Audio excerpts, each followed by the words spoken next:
श्री शिवाय नमस्तुभ्यम। आप सभी शिव भक्तों को मेरा प्रणाम। हर हर महादेव। आज 16 जनवरी को महाराष्ट्र के परभणी में गुरुजी पंडित प्रदीप जी मिश्रा द्वारा वाची जा रही पंचदिवसीय श्री माँ चंद्रभागा शिव महापुराण की कथा के चौथे दिन की कथा आज पूर्ण हो चुकी है। आज की कथा में गुरुजी ने बहुत सारे अच्छे अच्छे उपाय और जानकारियों का वर्णन किया है।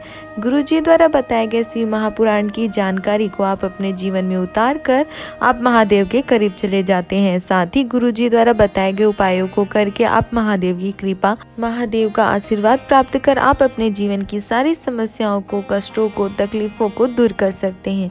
इस बार माँ चंद्रभागा शिव महापुराण की कथा 4 बजे से 7 बजे तक हो रही है। प्रदोष काल के समय में अगर किसी कारण से आप आज की कथा नहीं सुन पाए हैं तो आपको इस वीडियो से गुरुजी द्वारा आज की कथा में बताए गए उपाय तथा उपयोगी जानकारी इस छोटे से वीडियो से मिल जाएगी। साथ ही इस छोटे से वीडियो से आपको आज की कथा का रसवादन करने का फल भी प्राप्त हो जाएगा। हाँ, अगर आप हमारे चैनल पे नए हो तो आप चैनल को सब्सक्राइब कर सकते हैं ताकि आपको आगे भी ऐसे ही गुरुजी द्वारा कथा में दी गए उपाय, व्रत तथा विशेष दिनों की जानकारी ऐसे ही मिलते रहे।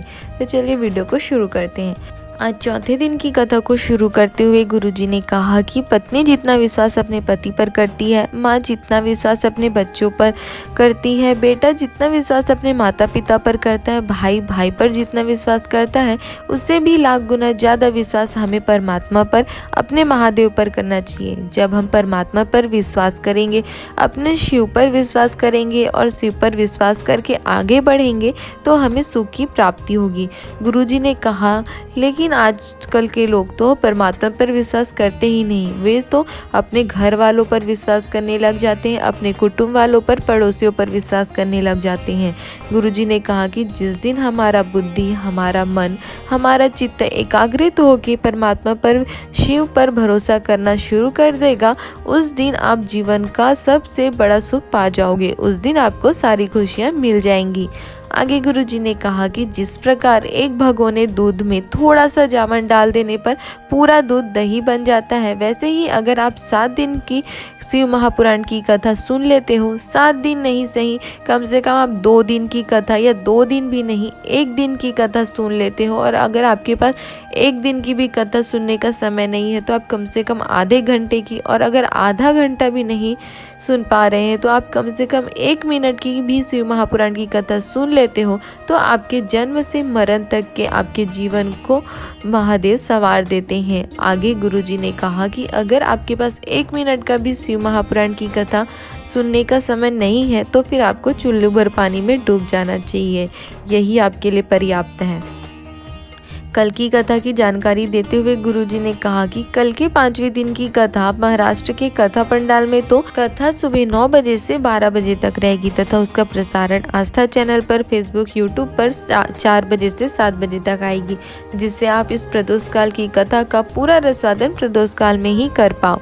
आगे गुरुजी ने कहा कि जैसे आप 250 ग्राम 300 ग्राम भोजन करते हो तो उससे हमारे शरीर में 20 से 25 बूंद ही खून बनता है, और उस 20 से 25 बूंद खून से 1 बूंद ताकत बनती है, और वो 1 बूंद ताकत आपको न सिर्फ 24 घंटे, 48 घंटे बल्कि पूरे हफ्ते आपको ताकत देती है। वैसे ही 5 दिन की 7 दिन की कथा में आपने जो 10 घंटे 20 घंटे की कथा सुनी है, और अगर उसमें से 1 मिनट की भी कथा आपके बुद्धि में बैठ गई और उसे आपने अपने जीवन में उतार लिया, आप शिव मंदिर पहुंच गए, तो आपकी उस 1 मिनट की कथा से आपकी पूरी जिंदगी संवर जाएगी, आपका पूरा जीवन सार्थक हो जाएगा। आगे गुरुजी ने कहा कि भगवान नहीं कहते हैं कि आप मेरे पास 24 घंटे बैठो, मेरे लिए अपने परिवार को, अपने कुटुंब को छोड़कर आप गंगा के घाट पर जाकर बैठ जाओ या यमुना के तट पर, सरयू के तट पर चले जाओ, तपस्या करने लगो। नहीं, भगवान ऐसा नहीं कहते, बल्कि भगवान कहते हैं कि अगर आपको कुछ छोड़ना है तो आप अपने अंदर की बुरी आदतों को छोड़ो, व्यसन को छोड़ो, मदिरापान करने की आदत को छोड़ो।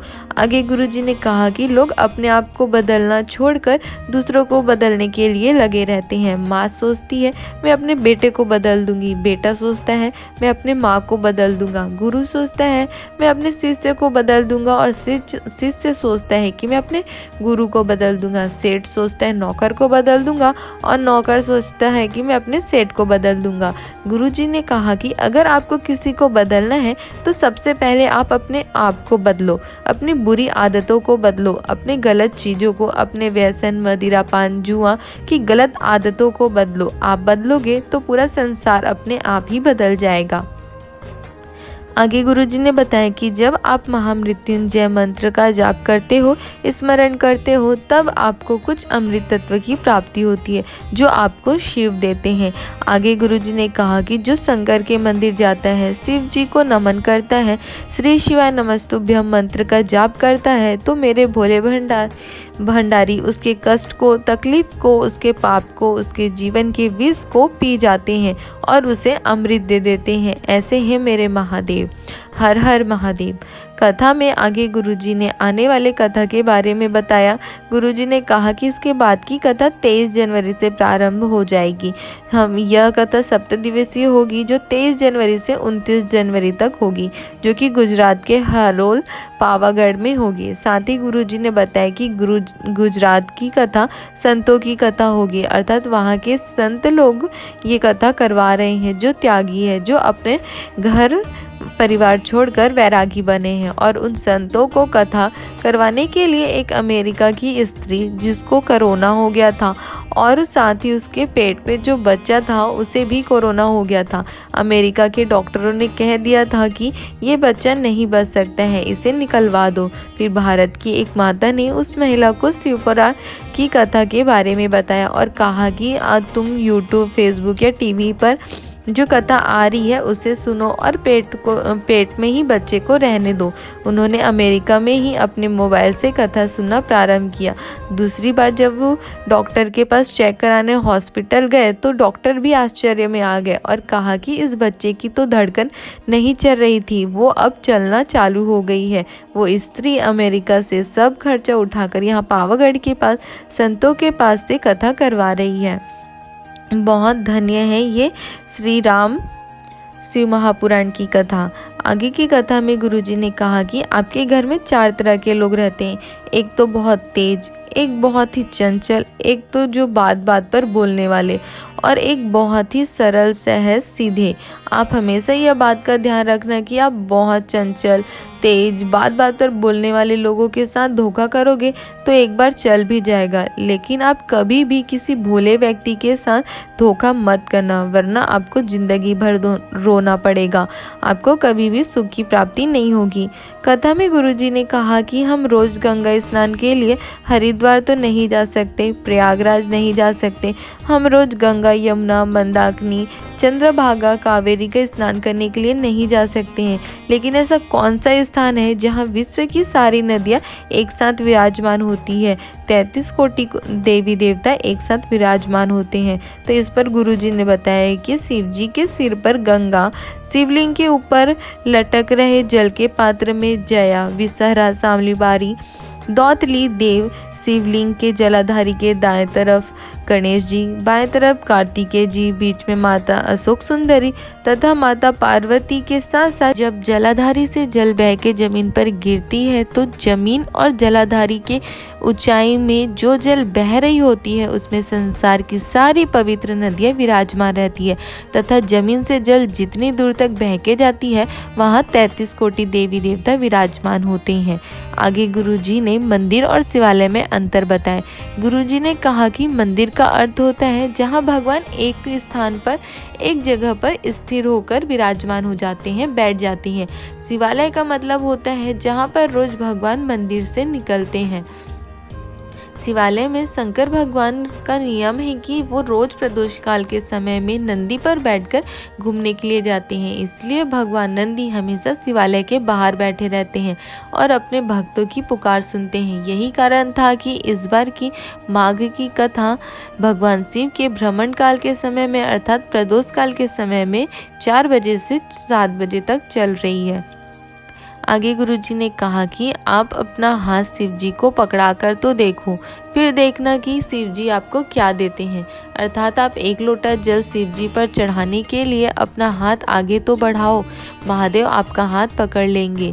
शुगर, बीपी, थायराइड, गठान, कोई भी बड़ी से बड़ी बीमारी हो, कोई भी परेशानी हो, आप डॉक्टर को अवश्य दिखाओ, दवाई लो, औषधि लो, पर उसके साथ साथ एक बार बस आप मेरे महादेव पर पूर्ण विश्वास करके 1 लोटा जल चढ़ाओ, उसके द्वार पर जाओ, आपके सारे दुख, आपकी बीमारी कट जाएगी। जिसको 20 साल तक भी बच्चे नहीं हो रहे थे, 10 साल तक नहीं हो रहे थे, 5 साल तक नहीं हो रहे थे, उसकी भी झोली भरी है मेरे महादेव ने। जिसकी किडनी, लीवर तक खराब हो गई थी, उसे भी मेरे महादेव ने ठीक किया है। महादेव कब आते हैं और कब आपको देकर चले जाते हैं, आपको पता भी नहीं चलता। केवल आप शिव महापुराण की कथा सुनते हैं तो वो आपके अंदर आके बैठ जाते हैं औषधि के रूप में, और आपकी सारी समस्याओं को काट देते हैं, दूर कर देते हैं। ऐसे हैं महादेव। आगे गुरुजी ने कहा कि कई लोग पूछते हैं कि हमने तुलसी की माला पहनी है तो क्या हम रुद्राक्ष की माला नहीं पहन सकते। तो गुरुजी ने उनसे कहा कि किसने आपको मना किया है, किस पुराण में, किस वेद में लिखा है कि तुलसी की माला पहन ली तो रुद्राक्ष की माला नहीं पहन सकते, रुद्राक्ष की माला पहन ली तो तुलसी की माला नहीं पहन सकते। गुरुजी ने कहा कि आप दोनों ही माला एक साथ पहन सकते हो। उन्होंने उदाहरण भी दिया कि डॉक्टर भी कभी एक दवाई नहीं देता, कोई भी समस्या हो उसके लिए 2-3 अलग अलग दवाई जरूर देते हैं। इसलिए आप भी रुद्राक्ष रूपी और तुलसी रूपी 2 गोली रखो। रुद्राक्ष और तुलसी दोनों ही माला आपको पहननी चाहिए। आगे गुरुजी ने कहा कि केवल माँ चंद्रभागा नदी के तट पर चले जाने से जीव के सारे पाप कट जाते हैं। आज की कथा में गुरुजी ने इतनी ही जानकारियाँ दी हैं। अगर आपको गुरुजी द्वारा आज की कथा में दी गई जानकारी अच्छी लगी हो तो आप वीडियो को लाइक कर सकते हैं तथा अपने परिवार वालों के साथ या अन्य शिव भक्तों के साथ शेयर भी कर सकते हैं, ताकि उन्हें भी आज की कथा की संपूर्ण जानकारी और आज के कथा का रसवादन करने का फल प्राप्त हो। जिस प्रकार गुरुजी ने बताए हैं कि अगर आप मंदिर में पूजन करने के लिए जाते हैं और वहाँ मंदिर में आप माचिस छोड़कर आ जाते हैं और आपके छोड़े हुए माचिस का प्रयोग कर कोई भी व्यक्ति, कोई भक्त शिव जी के सामने दीपक या अगरबत्ती प्रज्वलित करता है तो शिव जी पर दीपक प्रज्वलित करने का पुण्य, उसका फल उस व्यक्ति से ज़्यादा आपको भी प्राप्त होता है, क्योंकि शिव जी की पूजन के लिए उस भक्त की दीपक को प्रज्वलित करने के लिए आपके माचिस का प्रयोग हुआ था। उसी तरह अगर आपके द्वारा कोई भी भक्त शिव महापुराण की कथा सुनता है, मंदिर जाता है, शिव की पूजन करता है, तो उसका फल उस व्यक्ति के साथ साथ आपको भी प्राप्त होता है, उसका पुण्य भी आपको प्राप्त होता है।